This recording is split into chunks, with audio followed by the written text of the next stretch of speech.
Sesudah itu, Yesus berangkat ke seberang Danau Galilea, yaitu Danau Tiberias. Orang banyak berbondong-bondong mengikuti dia karena mereka melihat mujizat-mujizat penyembuhan yang diadakannya terhadap orang-orang sakit. Dan Yesus naik ke atas gunung dan duduk di situ dengan murid-muridnya. Dan Paskah, hari raya orang Yahudi, sudah dekat. Ketika Yesus memandang sekelilingnya dan melihat bahwa orang banyak berbondong-bondong datang kepadanya, berkatalah ia kepada Filipus, "Di manakah kita akan membeli roti, supaya mereka ini dapat makan?" Hal itu dikatakannya untuk mencobai dia, sebab ia sendiri tahu apa yang hendak dilakukannya. Jawab Filipus kepadanya, "Roti seharga 200 dinar tidak akan cukup untuk mereka ini, sekalipun masing-masing mendapat sepotong kecil saja." Seorang dari murid-muridnya, yaitu Andreas, saudara Simon Petrus, berkata kepadanya, Di sini ada seorang anak yang mempunyai 5 roti jelai dan 2 ikan. Tetapi apakah artinya itu untuk orang sebanyak ini? Kata Yesus, "Suruhlah orang-orang itu duduk." adapun di tempat itu banyak rumput, maka duduklah orang-orang itu, kira-kira 5.000 laki-laki banyaknya. Lalu Yesus mengambil roti itu, mengucap syukur, dan membagi-bagikannya kepada mereka yang duduk di situ. Demikian juga dibuatnya dengan ikan-ikan itu, sebanyak yang mereka kehendaki. Dan setelah mereka kenyang, ia berkata kepada murid-muridnya, "Kumpulkanlah potongan-potongan yang lebih, supaya tidak ada yang terbuang." Maka mereka pun mengumpulkannya dan mengisi 12 bakul penuh dengan potongan-potongan dari ke-5 roti jelai yang lebih setelah orang makan. Ketika orang-orang itu melihat mujizat yang telah diadakannya, mereka berkata, Dia ini adalah benar-benar nabi yang akan datang ke dalam dunia. karena Yesus tahu bahwa mereka hendak datang dan hendak membawa dia dengan paksa untuk menjadikan dia raja, ia menyingkir pula ke gunung seorang diri. Dan ketika hari sudah mulai malam, murid-murid Yesus pergi ke danau, lalu naik ke perahu dan menyeberang ke Kapernaum. Ketika hari sudah gelap, Yesus belum juga datang mendapatkan mereka, sedang laut bergelora karena angin kencang. Sesudah mereka mendayung kira-kira 2-3 mil jauhnya, mereka melihat Yesus berjalan di atas air mendekati perahu itu. Maka ketakutanlah mereka. Tetapi ia berkata kepada mereka, Aku ini, jangan takut. mereka mau menaikkan dia ke dalam perahu. Dan seketika juga perahu itu sampai ke pantai yang mereka tujui. Pada keesokan harinya, orang banyak yang masih tinggal di seberang melihat bahwa di situ tidak ada perahu selain daripada yang satu tadi, dan bahwa Yesus tidak turut naik ke perahu itu bersama-sama dengan murid-muridnya, dan bahwa murid-muridnya saja yang berangkat.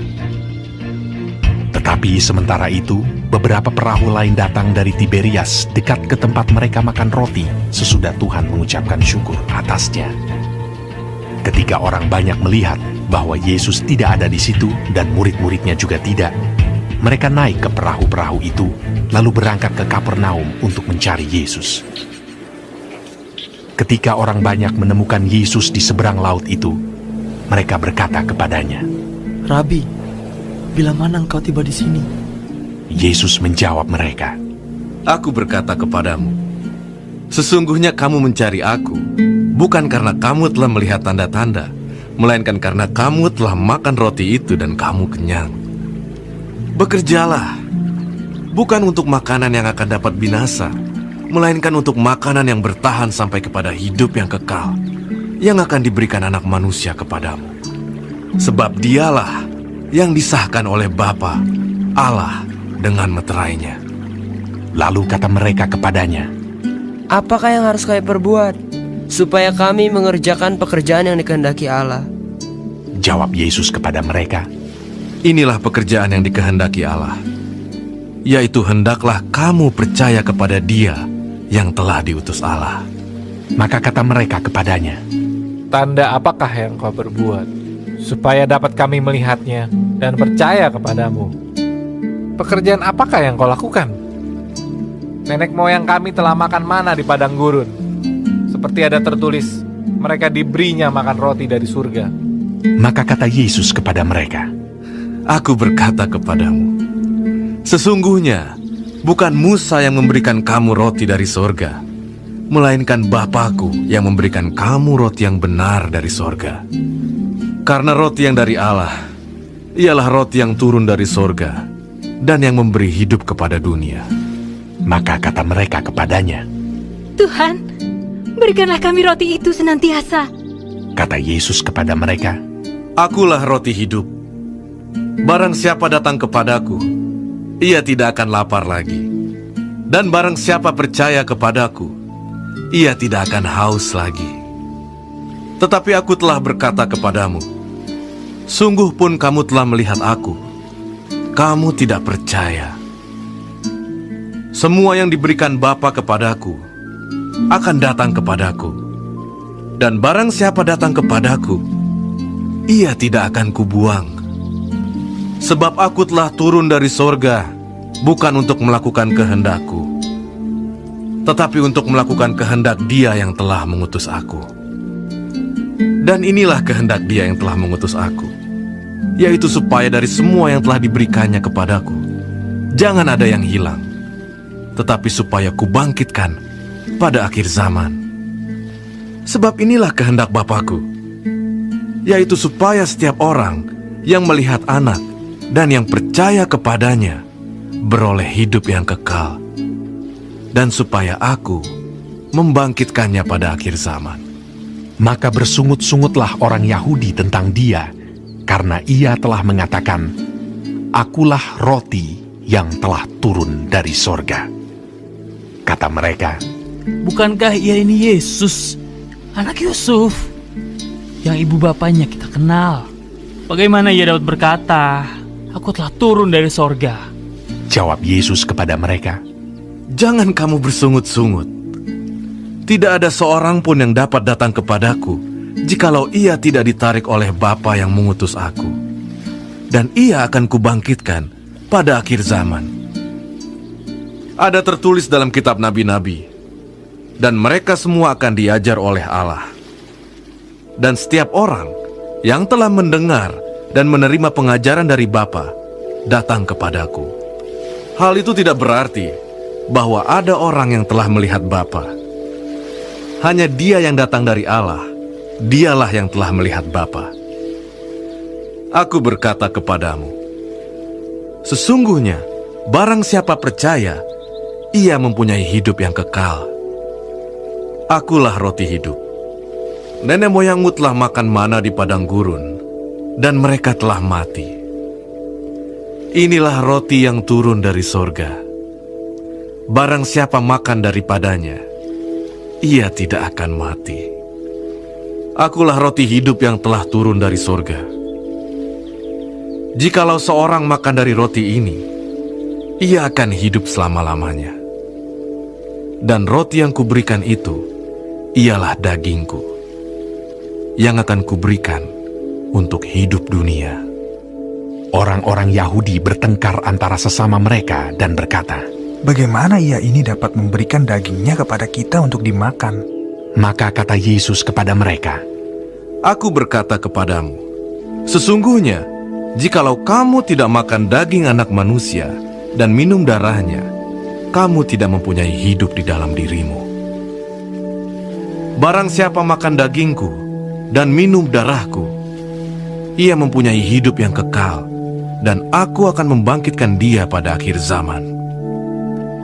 Sebab dagingku adalah benar-benar makanan, dan darahku adalah benar-benar minuman. Barang siapa makan dagingku dan minum darahku, ia tinggal di dalam aku, dan aku di dalam dia. Sama seperti Bapa yang hidup mengutus aku, dan aku hidup oleh Bapa, demikian juga barang siapa yang memakan aku, akan hidup oleh aku.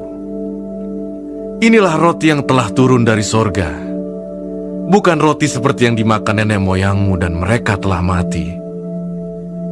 Barang siapa makan roti ini, ia akan hidup selama-lamanya.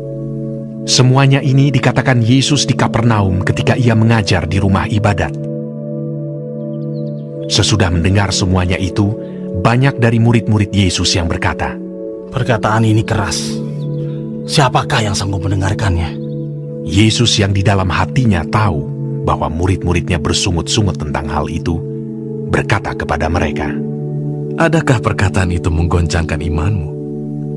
Dan bagaimanakah jikalau kamu melihat Anak Manusia naik ke tempat di mana ia sebelumnya berada? Rohlah yang memberi hidup. Daging sama sekali tidak berguna.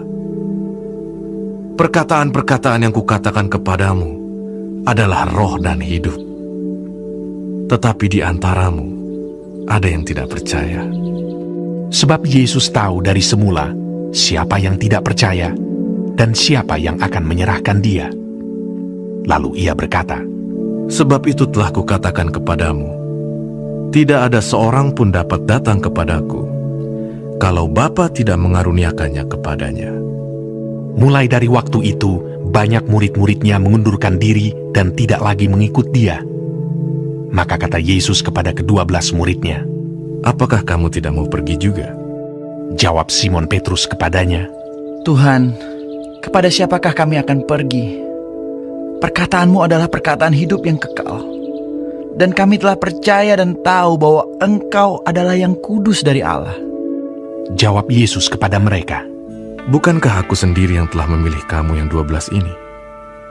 Namun seorang di antaramu adalah iblis. Yang dimaksudkannya ialah Yudas, anak Simon Iskariot. Sebab dialah yang akan menyerahkan Yesus. Dia seorang di antara ke-12 murid itu.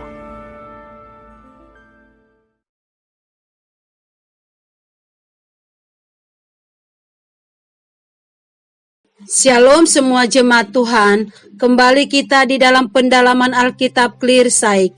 Sekarang kita sudah memasuki kitab Yohanes 6. Tuhan Yesus memberkati.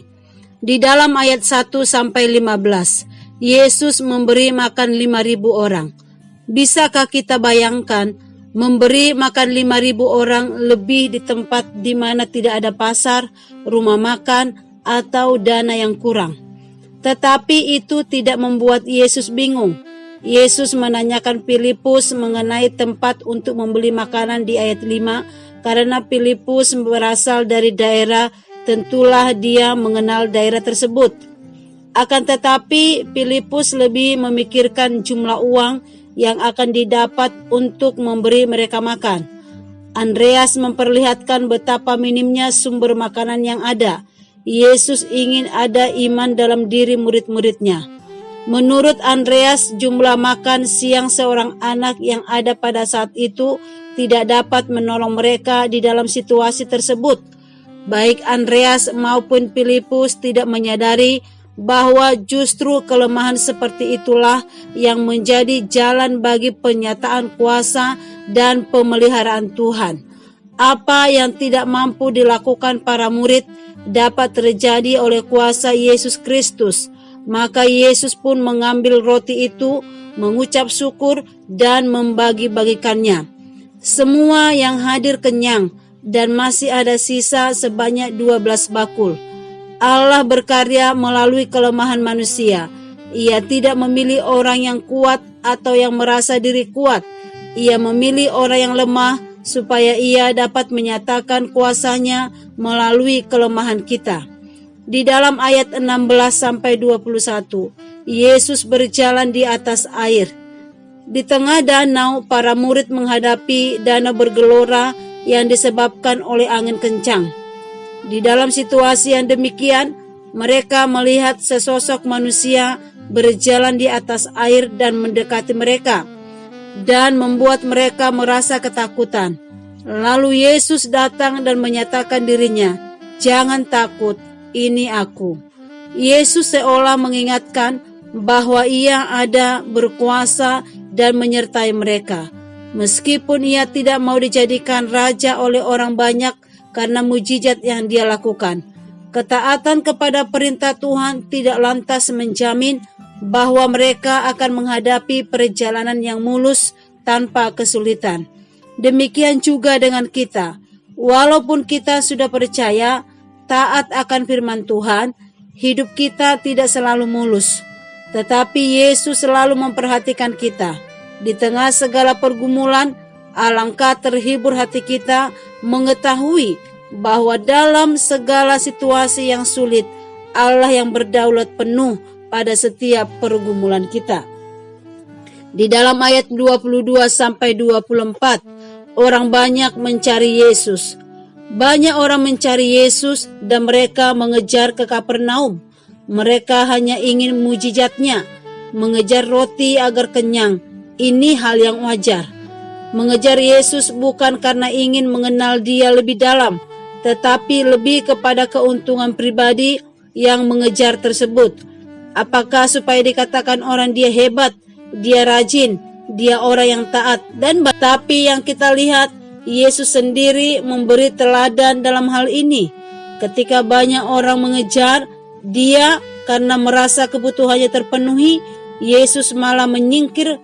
Mari kita minta hikmat dan kepekaan Tuhan ketika popularitas dan keberhasilan menggoda kita, supaya hidup kita senantiasa berkenan kepadanya.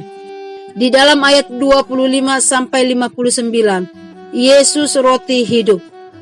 Pernyataan "Aku adalah roti hidup" adalah yang pertama dari 7 pernyataan "Aku adalah" yang dicatat dalam Injil Yohanes. Pernyataan ini memberitahukan kita bahwa Kristus adalah makanan yang memelihara kehidupan rohani. Pernyataan yang lain adalah "Aku terang dunia", "Aku adalah pintu", "Gembala yang baik", "Kebangkitan dan hidup", "Jalan kebenaran", "Hidup", dan "Akulah pokok anggur yang benar". Yesus berjanji akan menerima semua orang yang datang kepadanya dalam pertobatan dan iman. Dan penting sekali untuk mengerti hubungan di antara kehendak Bapa dengan tanggung jawab manusia. Bukan kehendak Bapa jika manusia itu jatuh dari kasih karunia dan binasa atau gagal datang kepada kebenaran dan diselamatkan. Tetapi kehendak Bapa supaya semua manusia itu diselamatkan. Yang kita butuhkan adalah roti yang tak dapat binasa, yaitu yang dapat memberikan sentuhan hidup pada jiwa yang tadinya mati. Mari kita minta pada Allah roti yang tak dapat binasa itu bagi jiwa kita. Di dalam ayat 60-66, murid-murid yang mengundurkan diri di Galilea. Ayat 67-71, pengakuan Petrus. Pengungkapan Tuhan Yesus akan perlunya makan daging dan minum darahnya, itu menghasilkan berbagai respon di antara para muridnya dan banyak di antara mereka yang mengundurkan diri. Pengajaran keras Tuhan Yesus menjadi saringan bagi murid-murid yang sejati. Bahkan di antara murid-murid terdekat sekalipun ada murid yang palsu. Petrus mewakili para murid yang sejati. Perkataan keras Tuhan Yesus diterimanya dengan pernyataan iman, menerimanya dengan iman. Inilah anugerah atas diri mereka, sehingga mampu tetap percaya kepadanya. Hanya oleh anugerah Allah kita bisa percaya dan menerima Tuhan Yesus sebagai juru selamat pribadi kita. Oleh sebab itu, kita yang mendapatkan anugerah keselamatan itu, marilah kita tetap setia di dalamnya dan menjadi saksi baginya. Amin. Tuhan Yesus memberkati.